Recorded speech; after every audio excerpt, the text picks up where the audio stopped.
Excited ছিলাম football খেলা নিয়ে। আমি একটা জুতা কিনছি 40,000 টাকা দিয়ে কালকে। এই হচ্ছে ব্যাপার, মানে আমি এতটাই এক্সাইটেড কারণ আমি শুধু খেলার জন্য আমি নাইকি থেকে একটা জুতা কিনছি কালকে। এই হচ্ছে ব্যাপার। আর আজকে ভাবছিলাম যে সবাই লং ট্রাউজার পরে কেন খেলবে, হাফ প্যান্ট পরে খেললে খুব ভালো হইতো, মানে জাস্ট অ্যাজ লাইক ফুটবলারই তো মনে হইতো, বাট বুঝলাম না বিষয়টা।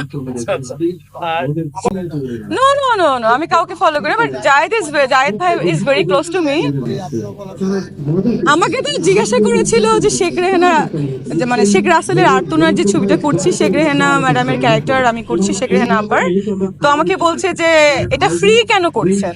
তখন আমি বললাম, আবার কমেন্ট সেকশনে লিখেছিল যে ফ্রি করার কারণ হচ্ছে যে আমি যেন বসুন্ধরা একটা প্লট পেতে পারি, আমি BMW গাড়ি চড়তে পারি, আমার দামি দামি ব্র্যান্ডের জিনিস হবে, এই জন্য হয়তো বা আমি এটা করেছি। বাট স্ট্যান্ডটা হচ্ছে যে I already have a BMW কার, এটার বয়স অলরেডি 4 বছর হয়ে গেছে। রোলাক্স আমি বিফোর 13 ইয়ার্স এগো থেকে ইউজ করি। আজকে যেহেতু অন্য ওয়াচ পরে আসছি, যেহেতু স্পোর্টস খেলবো, অ্যাপেল ওয়াচ, তো ওইটার জন্যই কিন্তু আমার ওই কথাগুলো বলা। আমি কাউকে ফলো করি না। না না, এটা তো অ্যাপেল ওয়াচ, কোনো ব্র্যান্ড, মানে এটা স্পোর্টস এর জন্য তো আসলে এটাই না। আমাদের তো এখানে একটা অনারিয়ামও রাখা হয়েছে, তো ভাবলাম যে অনারিয়ামটা নিয়ে কি করবো, আমার তো ক্লিনিক থেকে অনেক ইনকাম হয়, তো ভাবলাম যে ওইটাতে একটা জুতাই কিনে ফেলি। তো এই জন্য আমি আজকে 40,000 একটা জুতা কিনে ফেলছি। ডাক্তার এটা কঠিন না, এটা আমি এনজয় করি, আর অভিনয়টাও কঠিন না, এটাও আমি এনজয় করি। আমি যে কাজটা আমি এনজয় করি না, সে কাজটা আমি করি না। আমি খুব ভালো ক্রিকেট খেলি।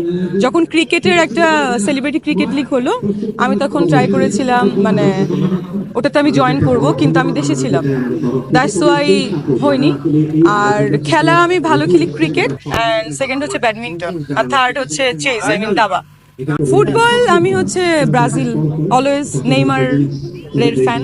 অবশ্যই মেসিকেও পছন্দ করি, বাট স্পেশালি আমি ব্রাজিল। ডে বিফোর ইয়েস্টারডে আমার একটা ছবি সাইনিং হয়েছে, নক্ষত্র, মুস্তাফিজুর রহমান মানিকের, এবং আরো একটা ছবি করছি, ছবি নাম হচ্ছে আর্তনাদ। এটা হচ্ছে জঙ্গি রিলেটেড একটা সিনেমা। এটা হচ্ছে নেক্সট মান্থে দুবাইতে শুটিং শুরু হচ্ছে। এখনো আর্টিস্ট বলবো না, ডিরেক্ট হচ্ছে সজল আহমেদ। না, আমাকে তো সবাই প্রশ্ন করেছিল যে আপনি ডক্টর, আপনার সাকিব খান তো আপনার খুব কাছের, তো এটা কি আপনার সাথে কিনা, কিন্তু আমি আসলে মনে হয় না কোনো ম্যারিড পার্সনকে আমি বিয়ে করব, এটা হচ্ছে প্রথম কথা।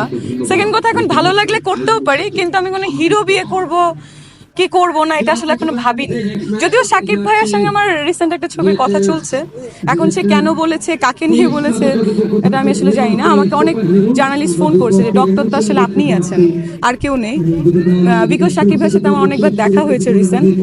আমি জানি না এখন বাকিটা, আর জানলেও আমি আসলে না, আমি জানলেও এখন আসলে এটা খুব বলতে চাচ্ছি না, মানে বাট এটা তো বলা যাবে না, এটা গুঞ্জনই থাকুক। এটা পরে নায়িকাদের বা নায়কদের আমার মনে হয় সবকিছু একটু মানে থাকাই ভালো, না হলে তো হয় না।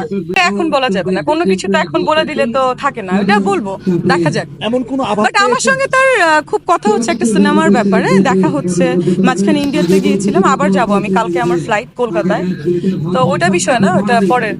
আচ্ছা, আমার বিয়ে হবে কি হবে না এটা না, বাট আমি রিসেন্ট বিয়ে করব, বাট এখন না, আরো 1 বছর পরে। বাট কাকে করবো এটা তো এখন অবশ্যই, he is very beautiful and smart, অবশ্যই পছন্দ হয়। আমি তো স্কুল লাইফ থেকে ওর ফ্যান। ভাইয়া এই কথাটা বারবার না বলি।